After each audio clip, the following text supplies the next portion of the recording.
안녕하세요. 부동산TV 부동산입니다. 2017년 6월 26일 월요일 뉴스를 읽어보도록 할 건데요. 제가 초반에 녹화하는 게 마이크가 조금 이상해서 좀 목소리가 약간 올려도 양해 부탁드리겠습니다. 자, 부동산TV 구독자 수가 4,000명을 넘어섰습니다. 감사합니다. 구독해주셔서 감사합니다. 앞으로도 꾸준히 잘 봐주셨으면 좋겠습니다. 오늘 월요일이라서 토요일, 일요일, 월요일 3일 동안 뉴스를 읽어보려고 하니까 뉴스 내용이 좀 많습니다. 그래서 많이 쳐냈는데도 좀 가짓수가 많아서 최대한 필요한 주제를 제외하고는 좀 가볍게 꼭지꼭지만 읽어보도록 하겠습니다. 헤럴드 경제신문에서 부동산 전문가 20명을 놓고 이제 하반기 부동산 시장에 대해 설문조사를 했나봐요. 근데 이제 중요한 게 금리가 오르고 내리는 것보다 세금이 굉장히 큰 영향을 끼칠 것 같다. 그랬고, 보유세 문제, 그러니까 재산세나 종합부동산세죠, 관련해서 설문조사에 답한 50% 정도가 뭐 긍정적으로 효과가 있을 거고 해야 된다, 뭐 이런 뉘앙스로 답을 했나봐요. 그리고 이제 DSR과 같은 대출 규제책 제도 같은 경우는 좀 단계적으로 신중하게 해야 될 것 같고, 그 다음 이제 이번 얼마 전에 김현미 국토교통부 장관이 이제 밝힌 전월세 상한제나 계약갱신 청구권과 같은 임차인을 보호하기 위한 제도 도입 같은 경우는 부작용 우려가 있어서 좀 반대하는 어떤 입장들을 전문가들이 많이 표현했다고 합니다. 항상 부동산 시장 관련해서 연초든 하반기 시작할 때는, 특히나 최근 같은 경우는 부동산 가격 이슈가 뭐 전체적으로 있었고, 그와 관련해서 정부의 어떤 강도 높은 부동산 대책을 포함한 강도 높은 어떤 발표들이 있는 상황이기 때문에, 또 전문가 얘기들을 한번 들어보는 그런 자리가, 그런 어떤 기사가 아닌가 싶은데요. 참고 삼아 그냥 볼만한 내용 정도입니다. 이번엔 지역 얘기 하나 짚고 넘어가겠습니다. 코레일에서 광운대 역세권 개발 사업자 설명회를 개최한다는 얘기입니다. 아직 가시화된 건 아니고, 이제 역세권 개발 사업자 설명회를 땅 주인인 코레일이 하겠다라고 하는 거니까 관심 있는 민간 업체들은 들어와서 한번 관심 있으면 봐라, 이런 거죠. 이 코레일이 갖고 있는 알짜 땅이 많죠. 왜냐하면 코레일이 철도시설관리공단, 기찻길을 갖고 있는 회사인데, 이제 아무래도 우리가 부동산 가치를 판단할 때 역세권, 역에서 얼마나 가까이 있느냐, 이 되게 중요하게 여기잖아요. 그 역을 갖고 있는 회사 아니에요, 코레일이. 그러다 보니까 이제 이런 1호선 역사들, 그러니까 1호선 따라서 만들어진 역사들 같은 경우는, 그러니까 오래된 철길들이죠. 그러니까 1호선 기찻길들 이런 주변으로는 아직도 좀 개발이 덜 된 미성숙한 그런 땅들이 많이 있는데, 이제 주로 이제 이런 데들이 다 이 역세권 개발이라고 하는 게 민자 역사 했죠. 그래서 뭐 잘 아시는 왕십리역, 용산역, 아니면 뭐 영등포역, 이런 데들이 가보면 백화점 있고, 또는 뭐 이제 몰 같은 거 있고, 기차, 지하철역 있고, 이게 다 이제 민자 유치해가지고 코레일이랑 컨소시엄 만들어서 이제 개발하고 하는 형태였잖아요. 이제 그런 거를 이 지역 광운대 역세권에서도 하겠다는 얘기입니다. 자, 제가 이 기사를 왜 읽었을까요? 눈치 빠른 분들은 아시겠지만, 지금 광운대 옆에가 뭐냐면 여기가 장인 뉴타운입니다. 최고의 투자님이랑 장인 뉴타운 얘기 초반에 했었고, 우리가 그 방송을 한 4월 달에 했던 것 같은데, 그 이후에 광운 장인 뉴타운 지역들의 투자들도 많이 들어가고, 또 뭐 프리미엄도 많이 붙고 했다고 그렇게 들었습니다. 사업도 본격적으로 추진되고 있는 지역이기도 하고요. 절반은 해제가 됐지만 아직 절반은 살아 있어서 뉴타운 가고 있는, 이 박스가 광운 그 장인 뉴타운이거든요. 그래서 이 석계역이 바로 이제 장인 뉴타운 옆에 있기 때문에 이런 게 개발이 되면 어쨌거나 수혜를 받을 수 있는 지역이니까 겸사겸사 과거에 장인 뉴타운 방송했던 내용이 생각나서 이래 이쪽도 개발을 하려 하니 한번 참고해서 같이 보세요 말씀을 드리고 싶어서 뉴스를 읽어봤습니다. 지금부터 읽을 뉴스 몇 가지는 연결이 되어 있는 거라서 짤막짤막하게 보겠습니다. 자, 서울 아파트 분양권 입주권 6월 들어 첫 감소 6.19 규제 여파. 그래서 지금 서울 아파트 분양권 거래량이 5월 달에 1535건이던 게 987건으로 줄어들었어요. 자, 이 지표만 보면 거래량이 많이 감소했다라고 느낄 수도 있지만 저는 양면성이 있다고 생각합니다. 물론 부동산 대책에 따라서 거래량이 줄어든 부분도 분명히 많이 있을 거예요. 뭐 부동산들 다 문 닫고 있는데 지금 이슈가 되는 지역들 아무래도 그럴 수밖에 없긴 하겠지만, 두 번째 이슈는 뭐냐면 이게 지금 거래량이 많은데 특히 이제 강동구를 찍어서 얘기했는데, 여기가 이제 분양권 전매 6개월 전매 제한이 묶여서 작년에 분양했던 단지들이 이제 작년 11월, 12월, 그때 이제 11월 3일 부동산 대책 나오기 전에 막 그때 했던 것들이 6개월 딱 풀리고 나서 거래량이 막 터지면서 전매 제한 묶여있다가 풀리면서 거래량이 늘어났던 게 4월, 5월 이렇게 반영이 됐다가 이제 6월 들어서 조금 이제 사그러드는 그런 면도 없잖아 있을 것 같습니다. 뭐 아무튼 어느 쪽이든 좋습니다. 이제 일단은 부동산 대책이 규제 영향이 있다. 뭐 이제 그런 꼭지로 설명하고 있는 기사예요. 자, 다음 기사는 재건축 급매물이 속속 등장하고 있다. 기사에서는 이제 잠실 5단지를 등으로 찍어서 얘기를 했는데, 내용에 보면 뭐 잠실주공 5단지, 음마아파트, 압구정 현대 등 사업 진행이 더딘 재건축 단지의 효과를 낮춰 매물을 내놓는 집주인들의 움직임이 감지되고 있다라고 설명하고 있습니다. 그래서 이유가 뭐냐? 9월 개정되는 도시 및 주거환경 정비법이 개정될 경우, 이 개정된다는 얘기는 뭐였냐면 같은 재건축 단지에서 세 채까지 한 사람이 3개까지 분양받을 수 있었던 내용을 하나만 받을 수 있도록 바꾸겠다. 이 규정이 적용되는 데가 이제 9월까지 사업 시행인가를 신청하지 못하는 단지부터는 제한이 되기 때문에 이제 그거에 해당될 수 있을 거라고 생각되는 단지들, 그러니까 결국 그 재건축 단지들의 아파트를 여러 채 갖고 있는 매도인들은 지금 일단 이 바뀐 개정된 도시 및 주거환경 정비법이 시행되기 전에 얼른 정리를 해야 되는 거죠. 입법할 때는 그 6.19 부동산 대책 나올 때는 6월 안에 법 개정하고 그 다음에 뭐 9월, 10월 정도까지 부터는 시행하겠다 이런 식으로 했는데, 정말로 6월 안에 할지는 봐야겠어요. 26일인데 벌써 가능할래나? 예, 아무튼 뭐 그렇습니다. 그러다 보니까 이제 급매물들이 나오게 되고 좀 가격 영향이 있다라고 기사에서 설명하고 있어요. 자, 기사에서 꼼꼼하게 좀 더 짚은 부분이 있습니다. 매도자는, 그러니까 분양 자격이 없는 물건을 내놔야 되는, 그걸 알고서 내놓는 매도자는 그런 사실을 공인중개업소에 설명해야 되고, 중개업소 또한 이를 매수자에게 설명해야지, 그렇지 않으면 형법상 사기죄, 공인중개업법 위반 등으로 처벌을 받을 수 있다라고도 기사에서 밝히고 있네요. 이게 맞는 말인지 안 맞는 말인지는 저는 잘 모르겠습니다. 일단 기사에서는 그렇게 설명하고 있어요. 이렇게 지금 분양권 거래량도 줄었고 재건축 아파트 단지들도 일부 분위기가 가라앉았다라고 분위기를 설명하고 있는데요. 사실 지난주까지 뭐 강남구, 서초구, 송파구, 강동구, 뭐 용산구, 마포구 할 거 없이 뭐 부동산 단속들 때문에 중개업소들 다 문 닫고 있었잖아요. 그래서 거래가 될 수도 없는 상황이었고 분위기가 죽어 있었던 건 맞는 것 같습니다. 근데 이제 앞으로는 또 지켜봐야겠죠. 이제 반대로 규제 첫 주말 분양시장은 뜨거웠다. 반대되는 기사가 있습니다. 제가 토요일날 이제 부동산 뉴스 마지막으로 읽으면서 주말에 분양하는 그 모델하우스 오픈하는 단지들 좀 한번 둘러보시라고 말씀드렸는데, 4개 단지 지난주에 열었잖아요. 4개 단지가 다 장난이 아니었대요. 그래서 모델하우스 6곳에 실수요자 등이 15만 명이 모였다. 이제 그렇게 지금 설명하고 있어요. 그래서 수색 4구역 롯데캐슬 퍼스트나 아니면 고양 향동 중흥 S클래스나 판교, 그리고 그 다음에 강동구의 고덕 센트럴 푸르지오까지. 센트럴 푸르지오는 주상복합이 59제곱미터 이하 소형으로 되어 있는 거죠. 그래서 모델하우스에 관람객들이 엄청 많았고 줄 엄청 서 있었다 그래요. 저도 사실 토요일날 좀 보러 가려고 모델하우스 좀 보러 가고 싶어 차 갖고 나갔는데 돌아왔습니다. 날도 흐리고 비도 많이 오고 줄 많이 섰다는 얘기를 현장에 있는 분들한테 얘기 듣고서 돌아왔어요.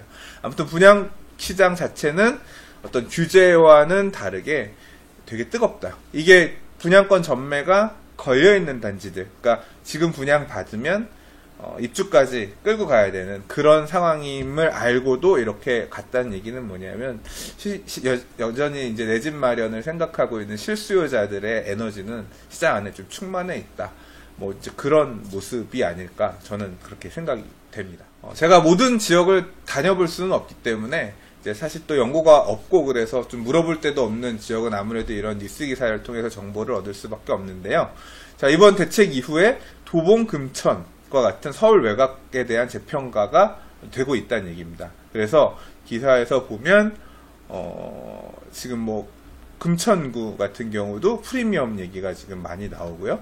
그 다음에 뭐 도봉구 창동이라든가 강북권역 중심의 아파트들, 그러니까 이제까지 소외됐던 관심에서 좀 멀어져 있었던 지역들 같은 경우는, 그러니까 뭐 강남, 서초, 송파 소위 말해서 올 상반기 좀 죽어있다 확 떠오르면서 가격이 많이 올랐던 이런 데들은 주춤한 반면에 지금 도봉, 동대문, 관악, 뭐 금천 이런 지역들 같은 경우는 좀 특히 변동이 있었다, 상승폭이 있었다. 이제 이렇게 6.19 대책 이후에 여러 지역의 온도차가 좀 드러나는 것 같습니다. 부동산 6.19 대책 이후의 부동산 분위기는 뭐 이 정도로 간략하게 정리해 보도록 하고요.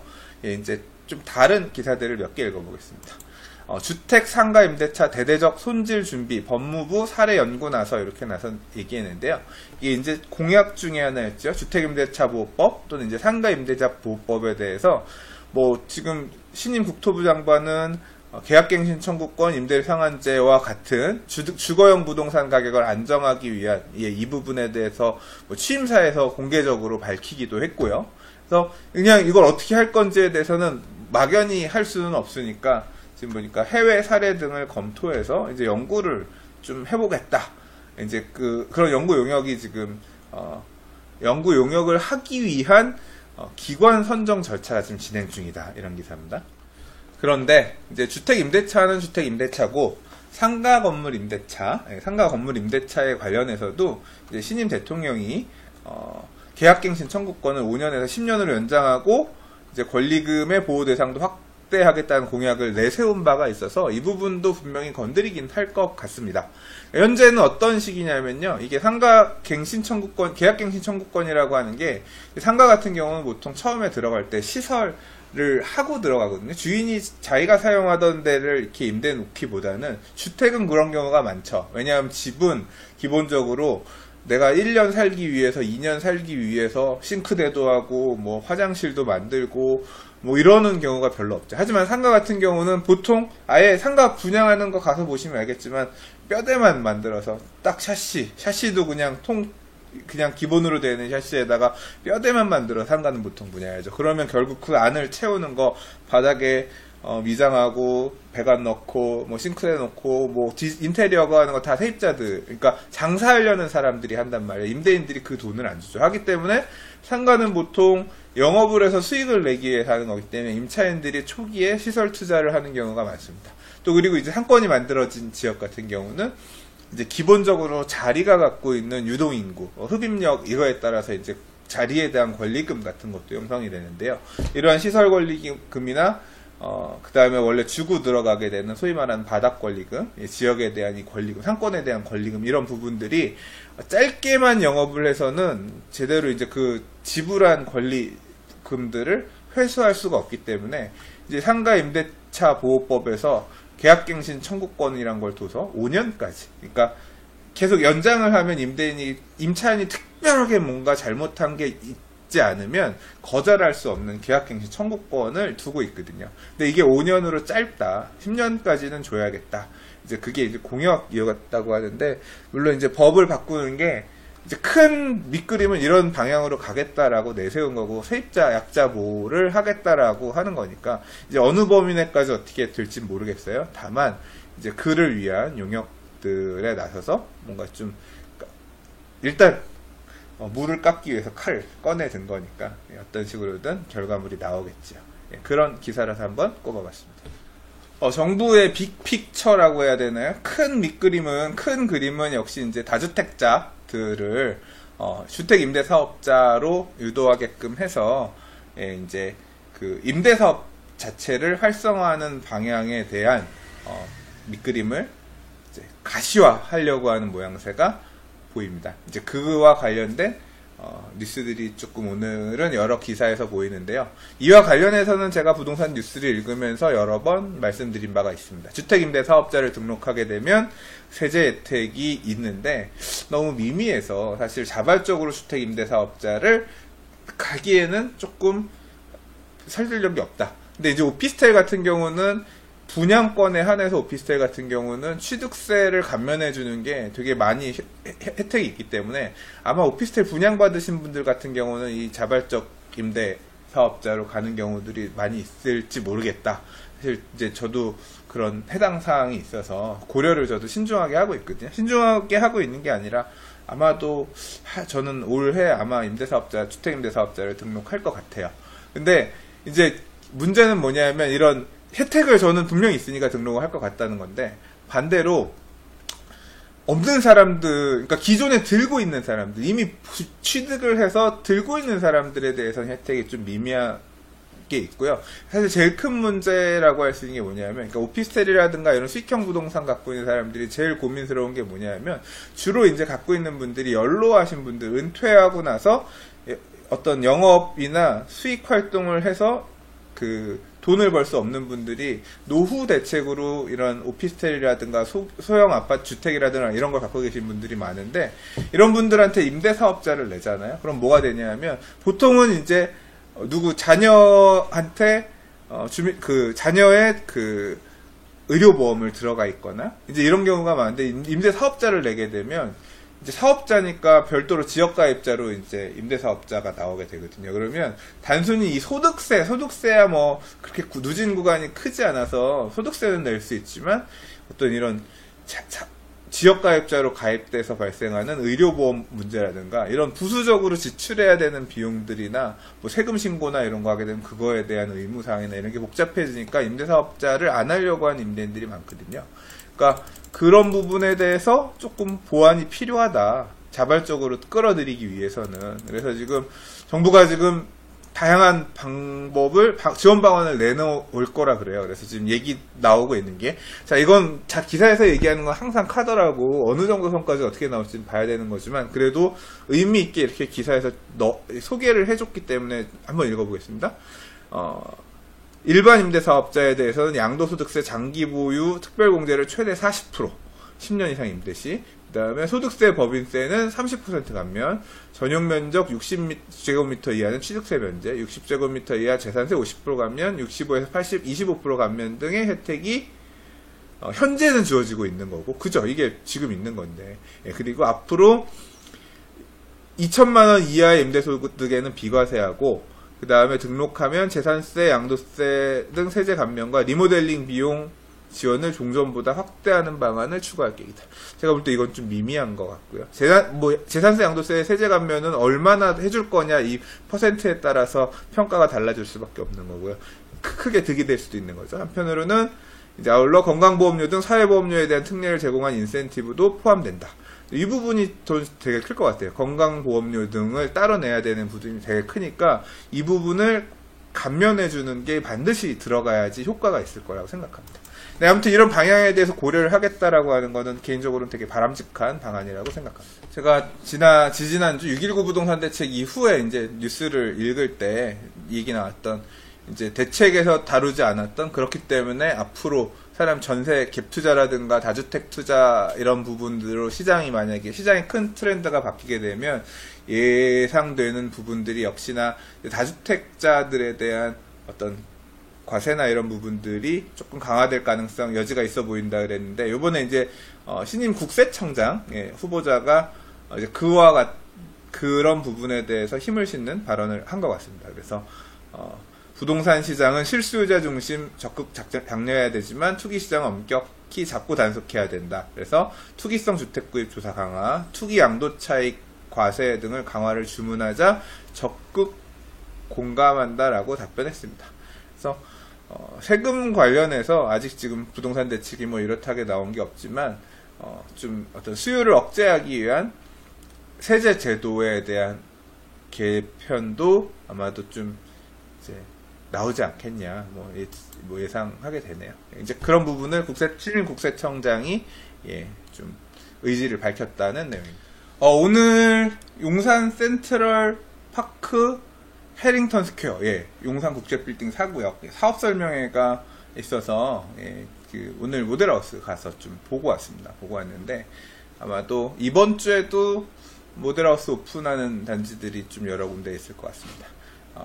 이번 주부터는 제 지난주까지 해야 되는 일들, 좀 막 저한테 밀려 있었던 일들 많이 마무리해서요. 신규 분양 단지들 정보 중심으로 또, 예, 부동산 뉴스 외에 조금 자료들 좀 정리해서 소개해 봐드리는 시간 갖도록 하겠습니다. 예, 오늘도 뉴스 들어주셔서 감사하고요. 또 내일 다른 뉴스로 인사드리겠습니다. 감사합니다. 부동산이었습니다.